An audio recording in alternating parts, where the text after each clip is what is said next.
Welcome back to another episode of the Braun Performance and Rehab Podcast. Joining me today is Stephanie Grubbs, Anthony Cockrill, and Erik Hernandez. The four of us are going to be diving into strength and conditioning considerations for volleyball in particular, including in-season versus out-of-season programming, incorporation of sports science and technology, and so much more.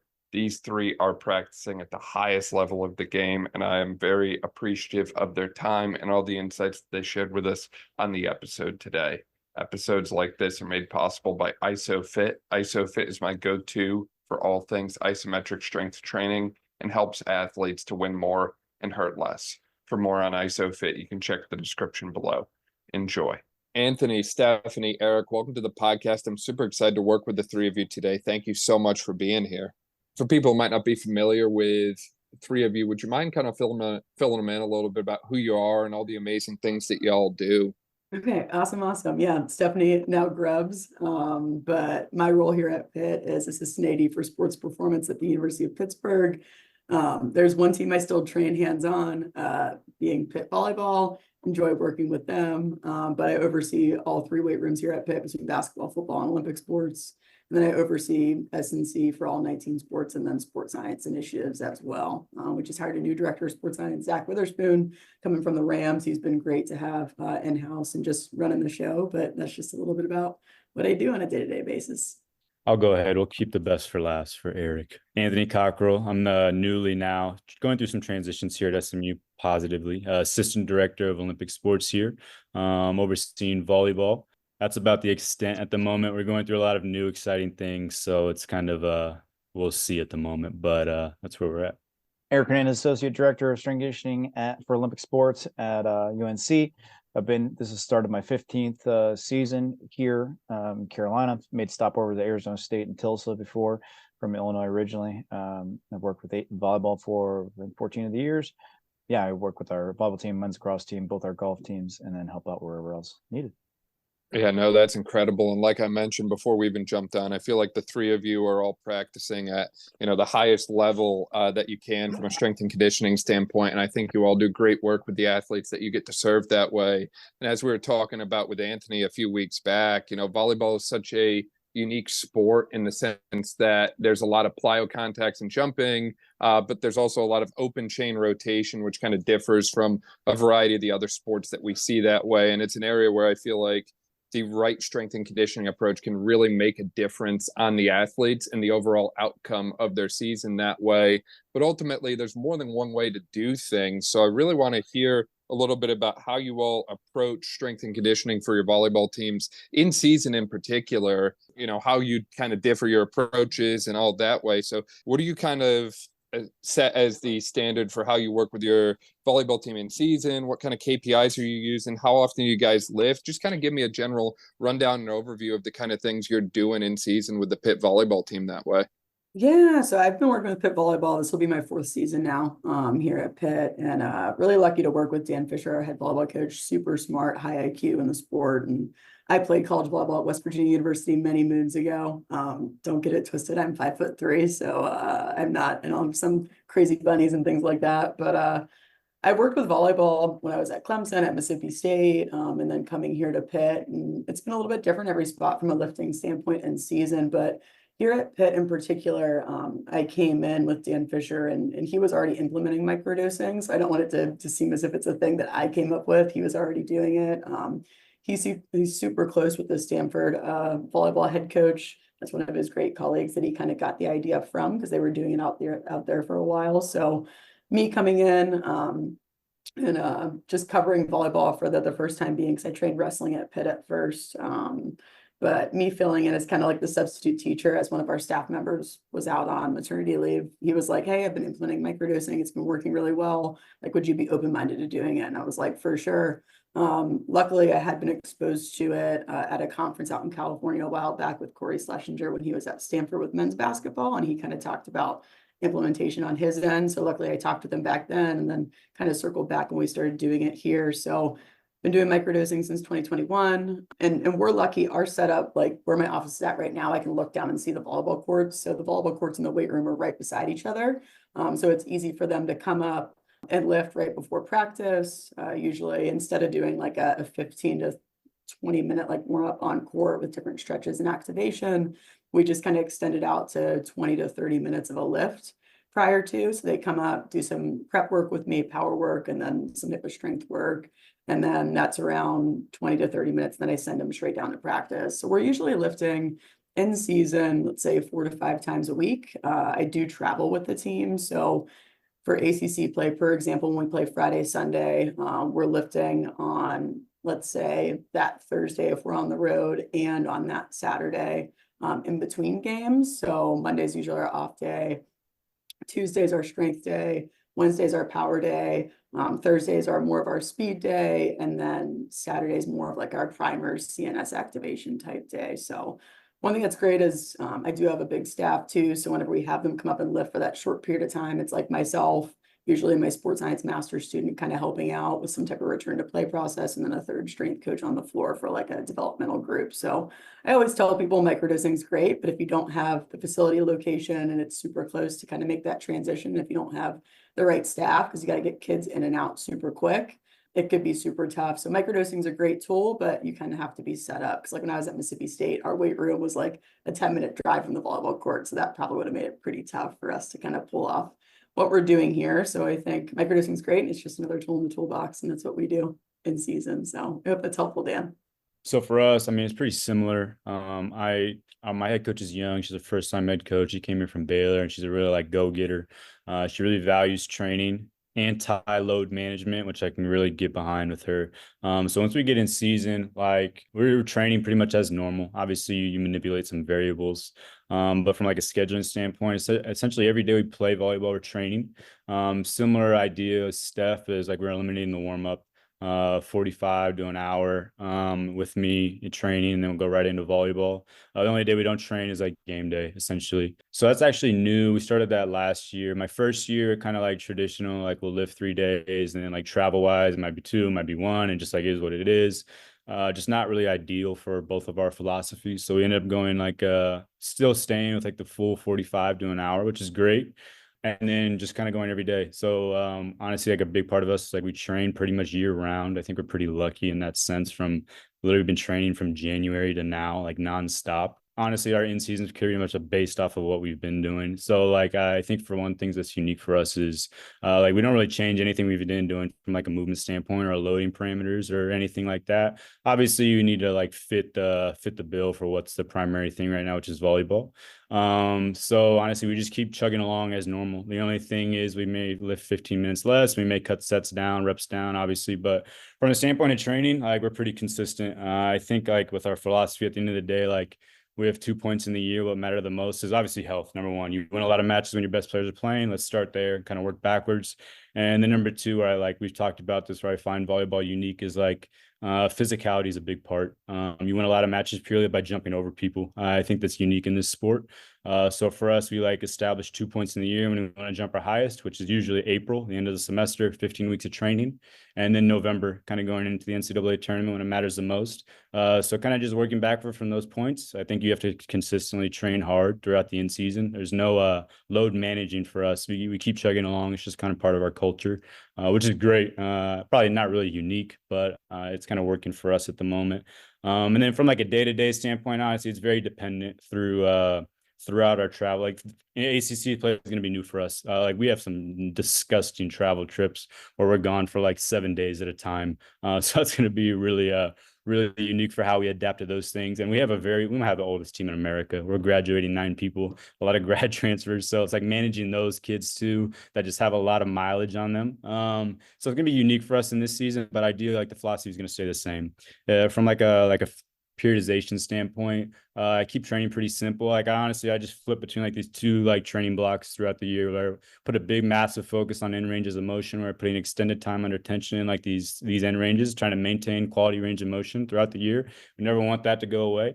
And then at the other end of the spectrum, we like transition with like some like higher force things like overcoming isometrics and like things along those lines. But as far as training, like I'm not reinventing the wheel. We just stay pretty consistent with what we've been doing throughout the year, and so far so good. But this year's I know it's gonna be tough. So we'll see how it goes. In-season training for us, I'm just going to say pretty much a lot of the same things that they both said. So, one is it's an extension of our off season. So, I mean, I don't change much. I mean, there's the whole point of the off season is to be able to, master the lifts so that when you get in season, you can keep the big lifts in that keep a big stimulus so that, it's not novel to them or not sore from it.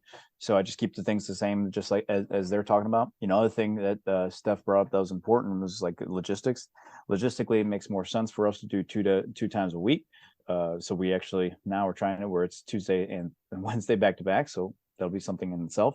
But I mean, it's just logistics worked out, and for me, it doesn't matter. I kind of like it. I like I said, I have four different teams total, so it can kind of be fun to like just given whatever logistics are and make it work. I used to be like, oh, we need to have a day between. Oh, we need to have this, and I just want to know when my times are, and then it's fun to kind of work backwards from what can I make happen in this, and bend the rules from good structure of periodization and program design, and find new ways that I hadn't thought about before of working in. I was lucky enough to work to intern for our strength coach Jonas Suration on men's basketball, and that really kind of opened up my mind for like get your time slots and then maximize it with the principles and the experience you have. So that's just what I try to do with what we have. Troubleshoot it every year where it's a little bit different, and then evolve it as whatever the makeup of our team is.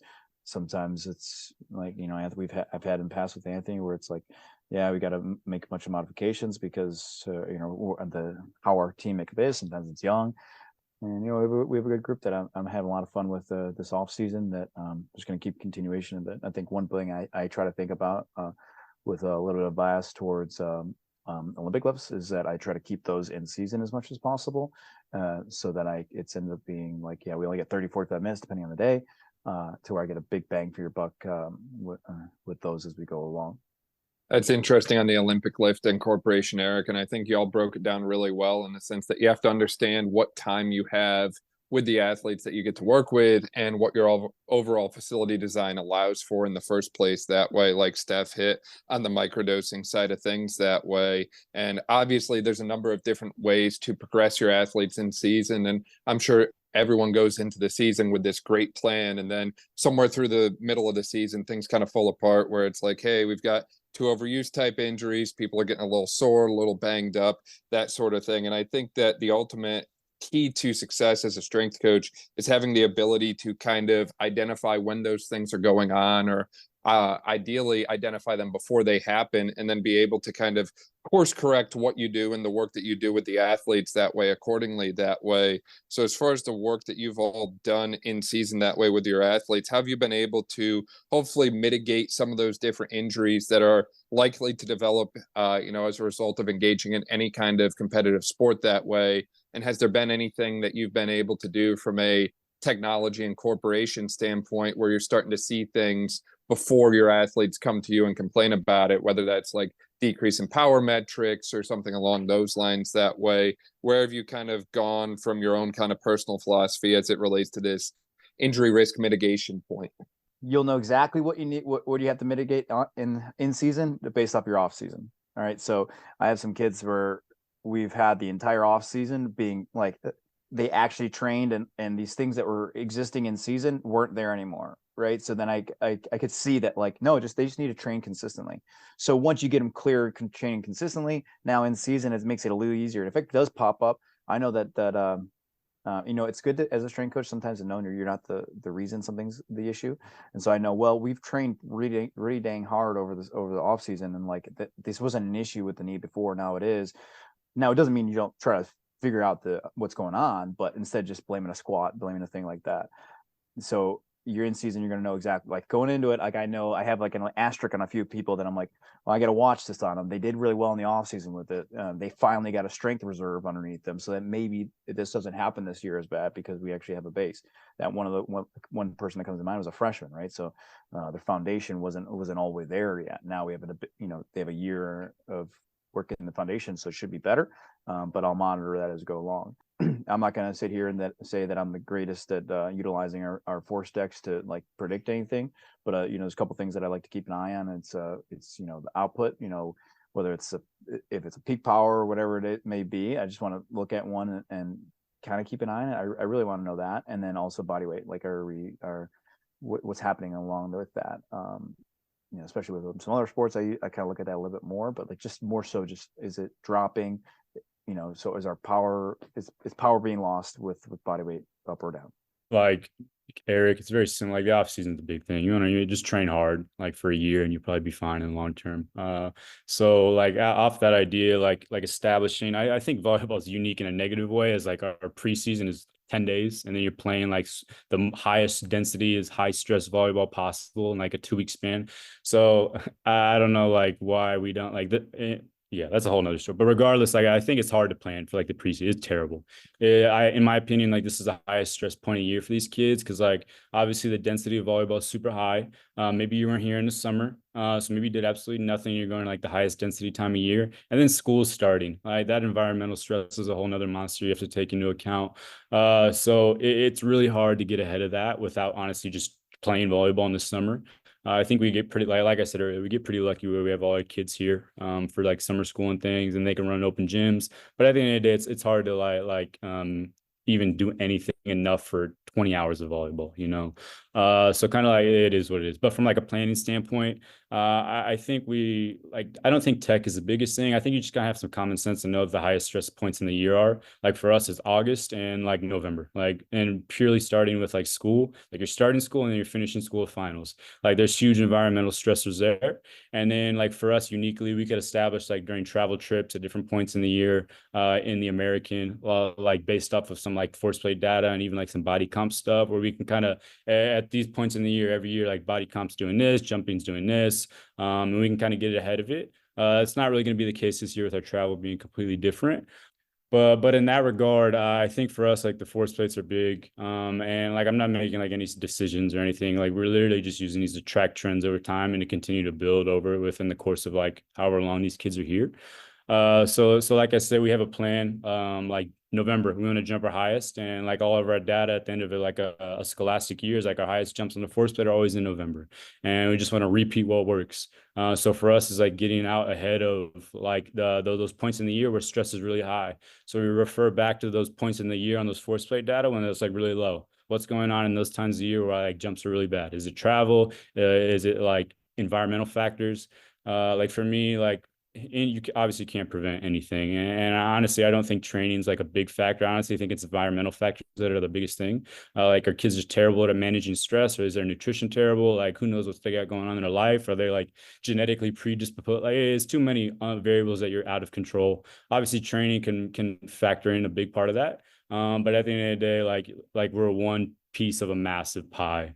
I don't really have that mindset going in with training to like mitigate all these things and like blame training or we're not doing XYZ, because I don't think that's the case. But I think you can plan stressors with tech for us, like body comp, which we continue need to evolve. I think for many like red flag health markers, body comp's going to be a great tool to kind of address. You can definitely see that based like for us, we're like, it's an odd area. We're working with females as a male, like it's a gray area. We don't really cross ever, but we kind of explain why it's important. And like, we don't ever obviously make any decisions based off of that. But when we're trying to get out ahead of planning stressors, body comp's going to be our primary case. And then obviously jumping, that's going to be like the next from an output standpoint. And one thing that's new for us is we got a dynamo. We're going to be using grip strength a lot.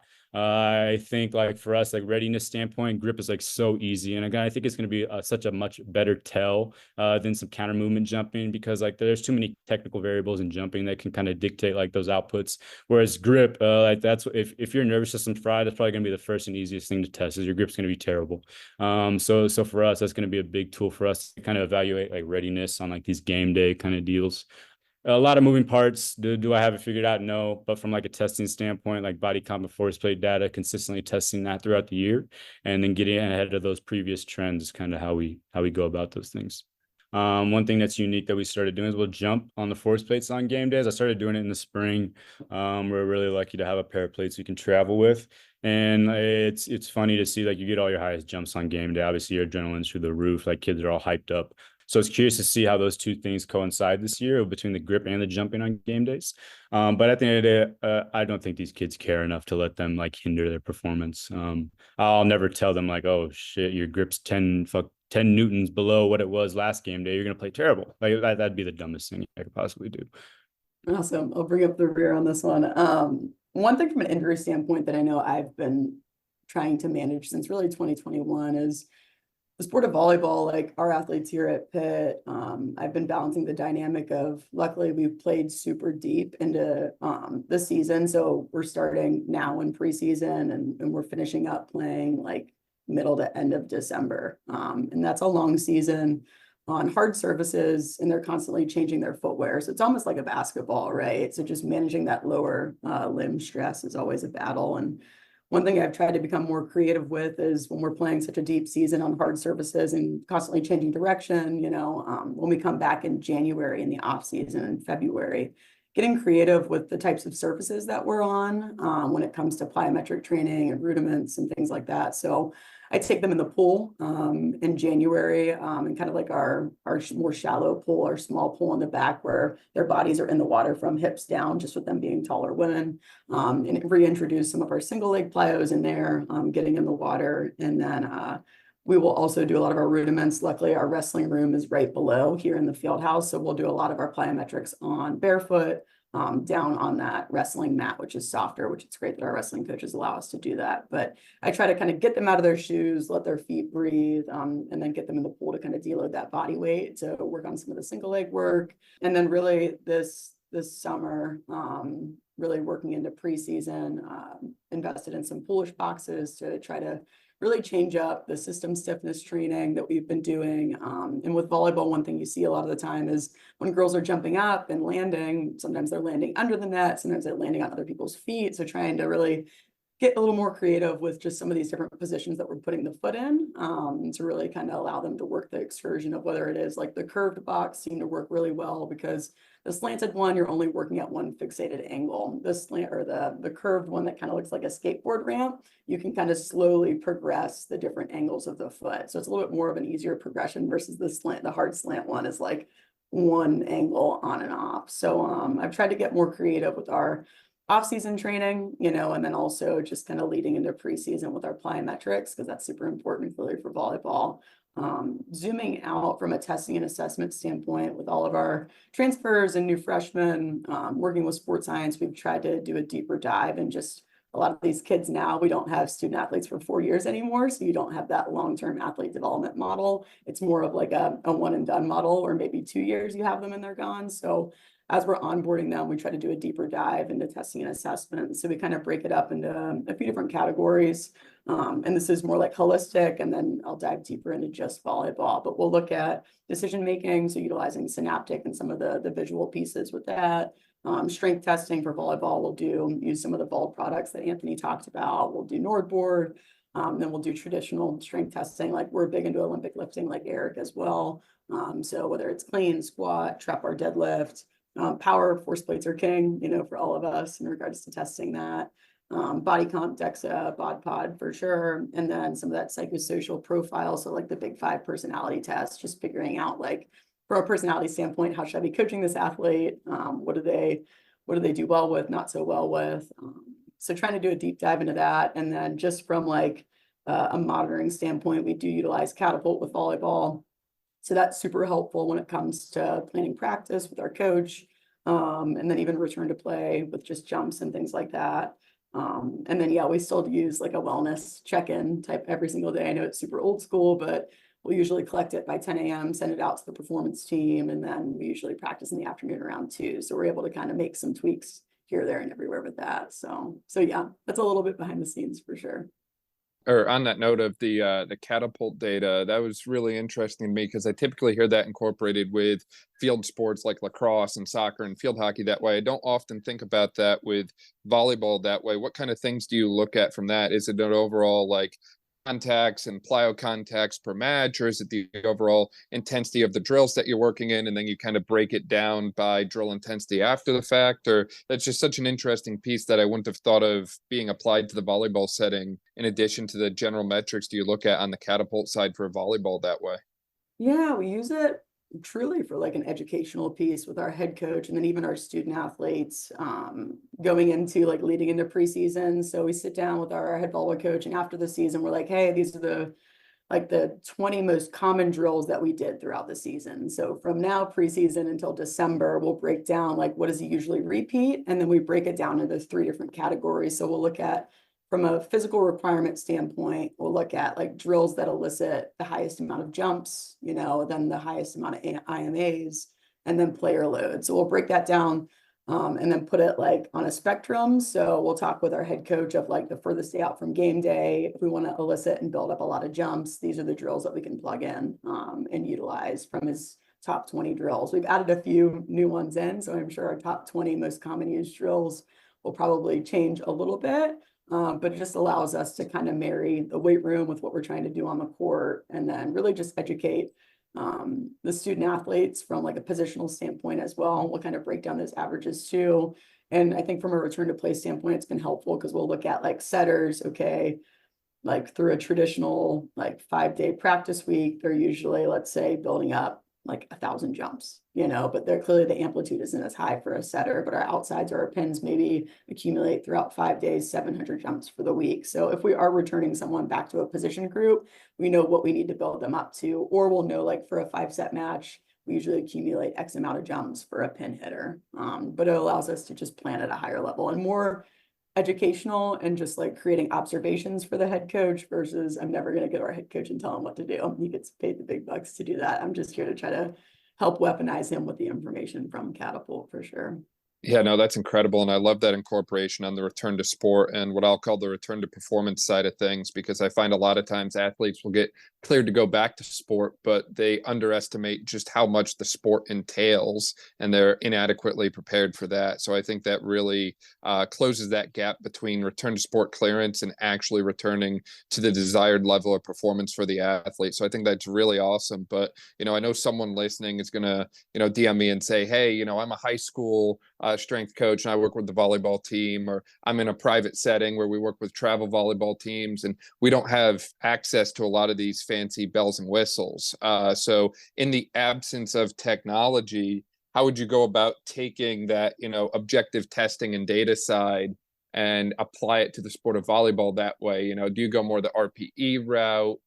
Do you go more like just general, like vertical, like where do your heads go in the conversation around testing and objective data incorporation in volleyball when, budget or other constraints might not necessarily allow, data and the more advanced tech to be incorporated that way? I mean, one thing that's cheap and easy that you could do through like a Google Doc is clearly if you want to do like a wellness check-in every day with your student athletes. I mean, that's something that we do through Smartabase or AMS, but you can just do it through a Google Doc, which is super easy. I still get RPE for all of our major lifts. So as we go through the week for microdosing, for example, like Tuesdays are our strength day. So we're going to do like a clean variation, some type of squat. So we'll get RPE for a power clean for squat. And that gives me a good idea of kind of where they're at based off what they're rating and based off percentage.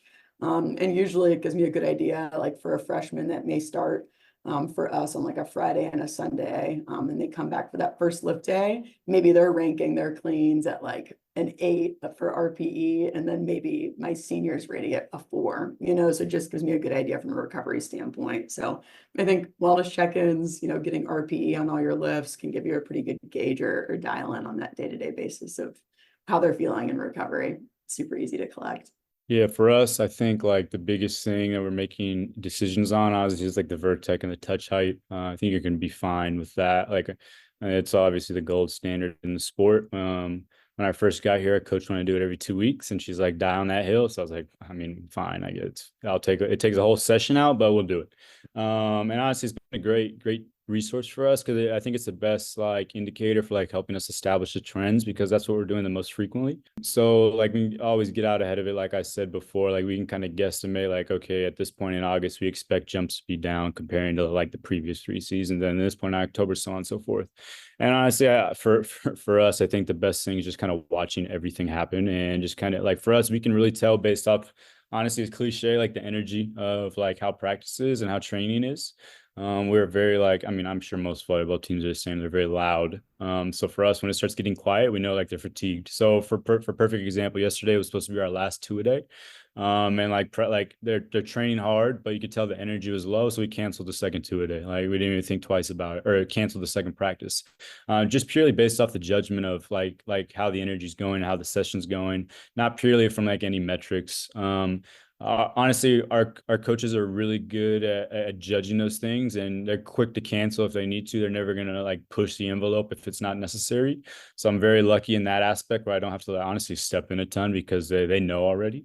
Honestly, for us, like up until we get in season, we're never gonna like back off of it. Like I think there's a point where you need to accumulate a ton of fatigue to the point of like overreaching. Because that's how you drive like serious adaptations at the end of the day. You got to train really hard and you got to get fatigued and you got to feel like crap. But in the long term, that's what's gonna drive those like serious like super comps. So for like in the spring, like there's no managing. You're gonna train, you're gonna feel like crap. You're gonna want to like just roll over. But in the long term, like it's beneficial for once we get here because you've been doing hard things for 6 months. Now it can't get much harder than what you were doing already. So we, again, kind of like what Erik mentioned, like the off season kind of dictates those things. I think if you can train really, really hard for an extended period of time, these things don't become very hard anymore. It's just your routine. That's kind of like our mindset on it, to be honest. It'll adapt and change just like everything, but that's kind of where we're at the moment. Thing is, I mean, yeah, like we definitely do some RP wellness type stuff, but the best is, having conversations. Like our coach does a really nice job of like, just like feeling the pulse all the time with people. And the same thing with me. Like I try to do a good job of like communicating up front, like, all right, listen, just like Anthony said, we're going to train hard as hell and I'm going to keep pushing it, but I need to know if something's off. So, we have enough moments of those where like people aren't afraid to let me know, or if someone's about to cry, like, cause they just said bye to their parents or something like that, which happened a couple of weeks ago. Like, you're always keeping aware of those things. Cause those are huge. Right. And I think the more you spend your off season like helping them understand that when things are off, like you could still train really hard and have great days and commenting those, then the in-season maintenance becomes more fun because you can refer back to those things because you're going to have constant like fatigue or like travel or you lose or things like that, and just resorting back to like, this is what we have. So you can't manage the jumps. Everyone's got to jump. Everyone's got to get ready to play. You can't practice less because you have to get ready for the weekend. All right, how can you help them cope, and how can you help them realize like that they're actually capable of a lot, right? And once they realize that, then that management becomes easier. So trying to play that game of authentic confidence and what you did in the off season. Yeah, no, I think that's great, Erik. And on that point as well, it's kind of like redefining the role of strength coach. And I really think that the term strength coach is a bit misleading because you all do so much more beyond just helping people get physically strong. You help get them strong mentally. You help them build resilience beyond just the physical capacity standpoint. And I think that the lessons that the athletes learn in the weight room carry over to so many other aspects of life very well. And on that notion as well, there's a book that's getting released in November, and I happen to know the author Rob Wilson pretty well, and he kind of proposes this concept of the body as like a check engine light. And as you all were talking, in the back of my mind, that book came up, and I was thinking to myself, man, this would be perfect for volleyball in the sense that in the off season, you can teach athletes how to kind of become a little bit more in tune with their body. So when the, quote unquote check engine light starts to blink on the dash, so to speak, they understand what it is, what it means, and what to do about that. Whether that's, hey, yesterday I didn't eat enough, so today I should probably make sure I pull in a little extra calories, or hey, I haven't been hydrating enough, so I need to make sure that I get my water in, or something like that. And really, going about it in an approach that teaches the athlete what their body is trying to tell them and how to manage it appropriately. And I think if you can do that well, in the sport of volleyball, or really realistically any sport, you have an impact on the athlete that extends beyond, the time that they're with you. You actually set someone up for success well beyond their time in sport that way. So I think that, the effect that you all can have on that is absolutely intangible. Dan, it's funny you say that. Whenever I usually meet with like recruits and parents and talk about like our annual plan for training, I put it in essence of a car. So I think with the check engine light, that's really interesting because I talk about in the spring, it's more around building a bigger engine. So like RPMs, and that's just working on like max effort strength and explosiveness. Then as we transition to really this summer, it's all about like building a bigger gas tank, and fuel efficiency. So that's like ability to repeat those max efforts over time. And then we're using that data from practice and catapult and games to train for those demands. And then truly the fall is more like handling and performance, and technique and skill work. And it's going to be clearly volleyball comes over the weight room, but just being able to manage that in an intelligent way using some of these different pieces. So yeah, that really hit home and really interesting and cool to hear about Rob Wilson in this new book, because I love a good book. So yeah. For sure. We're going to have to start the Stephanie Grubbs book club after this, I feel. I don't know. Eric has me beat. Look at all those books in the background. So I need a picture. They're just for show. Yeah, they're just for show. I know we talked about in-season training in depth that way, but I know you all mentioned that the out-of-season training is absolutely essential and lays the foundation for the work that you do in season that way. So when you do hit those out-of-season kind of blocks that way, how do you approach this, period of time that spans months and months, where you have the ability to kind of work on so many different qualities that way? How do you kind of break it up or periodize it? I guess I'll say, if you do periodize it at all. And then from there, is there anything in particular that you found through your experience that works really well and you put a lot of stock in, or anything that you find, it's kind of overrated? And I'll go ahead. For us, and like I said earlier, like establish the biggest difference maker, obviously health, number one, like we're all on the same page there. And then number two, like I said, like jumping high. I promise you can win a lot. We got in the NCAA tournament, Texas smoked us because Skinner's going over the top every play, and we can't do anything about it. And that's what makes great teams great, like Pitt, for example. Like great teams are great because they're super physical as long with super skilled. So that's where like we kind of come in, and we can kind of honestly manipulate those variables. So for us, like we kind of established some things that we view to kind of low hanging fruit to make those things happen, jumping when it matters. So for me, like Tim Cairn's been a big resource, like Eric's mentioned, like his book, The Strength Deficit's huge. I've kind of based a lot of my off-season principles off of that, and this idea of creating like a massive strength deficit with specifically with the eccentric contraction. We've kind of talked about this where like everybody trains and the focus is always the concentric when you're just training traditionally. So the eccentric and like that comes severely undertrained in the same realm as the concentric. So for us, like a low hanging fruit is just like emphasize the eccentric for 12 weeks and that'll bring everything up. So over the past 2 springs, that's like our biggest emphasis, where we're only focusing on the eccentric contraction and literally like nothing else. So like obviously we manipulate variables to focus on the eccentric in various capacities, whether it's like time under tension or velocity or just intensity. But at the end of the day, we're just focusing on developing like the most robust eccentric contraction. For us, the idea is to make like a super efficient stretch shortening cycle. And like we view like in the physics realm of like the eccentric being potential energy and like the concentric being that like kinetic energy that kind of translates into jumping. So the more like potential energy you have, the more potential you have to jump high. So for us, like just building this eccentric where you can have this maximal potential, there's a massive skill gap that goes into jumping too. So for us, like structural underpinning of the off season is purely the eccentric, and it's not just because jumping. There's massive benefits from a mobility standpoint. Like if you want to move, a great way to do that is just train the eccentric in those big massive end ranges. And then from a health standpoint, from a soft tissue standpoint, like we understand the benefits of the eccentric contraction there. And then like once we get into the summer, this is where I'm kind of transitioning and still like working these fine things. Like we go from focusing on the eccentric to like now we're transitioning to like in the isometrics and like this concentric emphasis, where we're kind of trying to fill gaps maybe we weren't getting before. And as we transition closer to playing, we want to maximize these outputs a little more. But for me, like I'm kind of transitioned away from like having these strength blocks, like these like those power block. Like at the end of the day, like I've gone all in on like one quality, like jump as high as possible. And like for us, like if you can do that, you can win. So for us, low hanging fruit, just maximize the eccentric, get really skilled at jumping, and then everything else kind of follows suit. And obviously we're addressing everything throughout the year, but for like a massive focus for us in the off season, those qualities. I think the biggest thing is like figuring out where we finished up. And for me, it's like always like technically, like where are we? I think we've all gotten to the end of seasons where like, something may not be where you started, and you're like, I gotta go. And biggest thing for me is like going back and making sure we fix it before we get back into the bulk of training. And if you're saying you're doing something, you better be doing something. So if you're saying an athlete's, the squatting or whatever, like I don't even want to discuss it unless it looks like a real squat.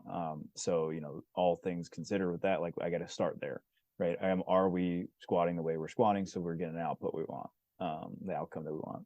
So one is technique, refinement. And then another thing is that, I keep getting reminded of is just like the work capacity, like, are we in shape enough? One of the biggest mentors to me, that I haven't worked for is Albert Meal. And, it's always like, are they in shape first? Like we have to start in shape because then that's going to tolerate everything else. Even Derek, the things he's talking about is like, are we just losing being in shape, right? And then things start to clean up a lot from there. And I think being in shape is important. And it doesn't mean we're out running gassers or anything, but we are trying to accumulate a lot of work. So technique first, do we have whatever we're going to accumulate? Can we accumulate a bunch of good reps of it and then try and just accumulate it and keep it going and keeping it going and keeping it going? It's since I've kind of taken a little bit better of approach to that, I think in the off season for several teams, it's made the in season much easier to keep training them, right? Because of all that work we put in the beginning. And it sounds simple, but it's just like, it's just a reminder that I need to remind myself, like, are we in shape to keep training at the level that I hope to get us to?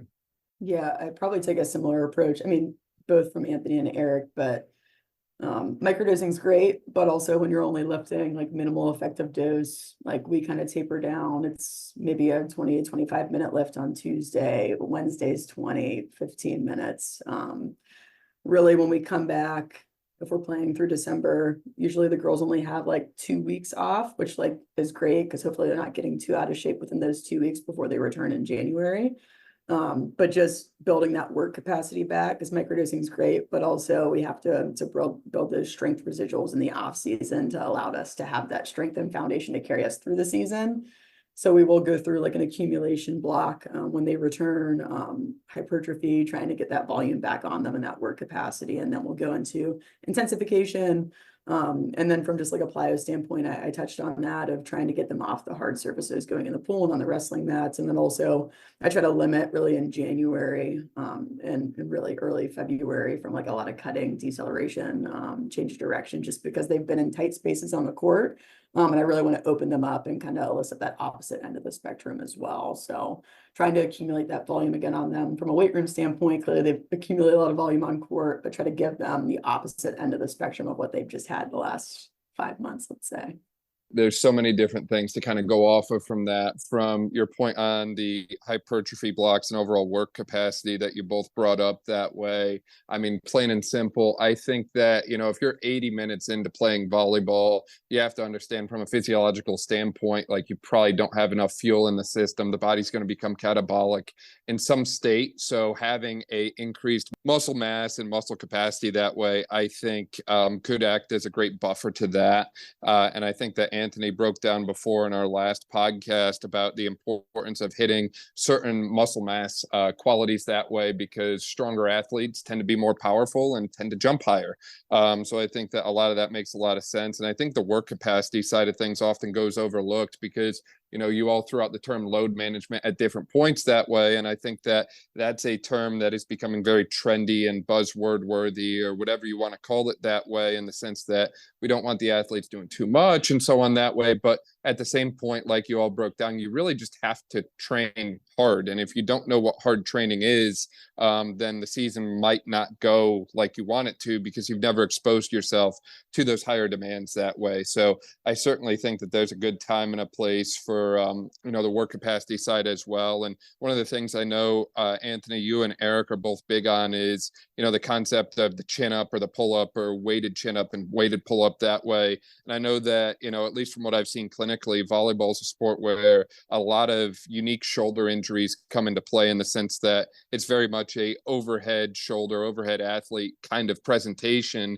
in a sport that, like Stephanie mentioned earlier, is more lower extremity dominant, basketball like in a way that way. So where did the concept of putting so much stake on the weighted chin up or weighted pull up or even just being able to perform a full chin up come from that way? And what other kind of upper body tools or metrics or training approaches, I guess I'll ask, have you found beneficial for the upper half of the athlete that way in volleyball? I mean, Eric's probably gonna know this way more than I do. Just from my environment, like coming up in the field, like my mentors, Paul Quinnes values chin up a lot. So initially I didn't understand why. I was just like anybody starting out, I was like, oh, they're doing this, it's working, I must do it too, kind of deal.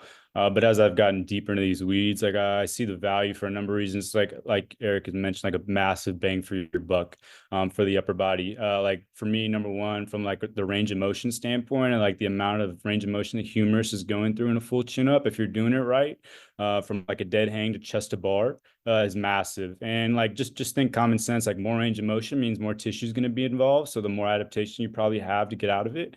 And then from a health standpoint, I think the rhythm of the scapula acting along the rib cage is massive and unique to the chin up.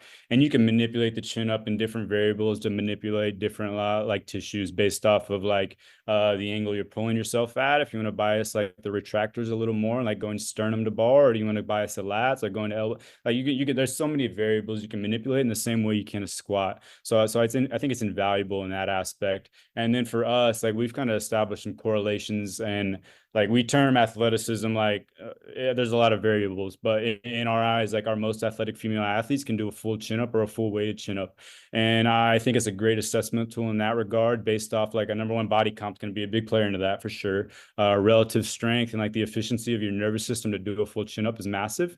And so those are great correlations that we can establish with our highest jumpers doing full chin ups. Obviously you're not jumping high because of the chin up, but it's cool to see those correlations. And so it allows us to put a greater emphasis on those things if they're correlating to things we want. So it's kind of, yeah, my view on the chin up. I think, based off of like a lot of screening done, is like most young ladies have very weak upper bodies. So I think anything you get better at is going to help with that. So it's chin up, but like, that's like really hard to get sometimes. So push-ups, every row variation you can put on somebody, and kind of just like, and the one thing that I have been that's been helping me with the shoulders lately is Kilo or Steph Casal's I butchered his last name, but his 90-degree principle, and planning, programming based off of that has been huge for trying to manage as much of that. And you get then you'll see all the deficiencies of where people press from and where people pull from. But that it's their upper bodies need to get just incredibly much stronger, and sometimes the chin ups are like the last thing, as much as I would love it to be the first thing.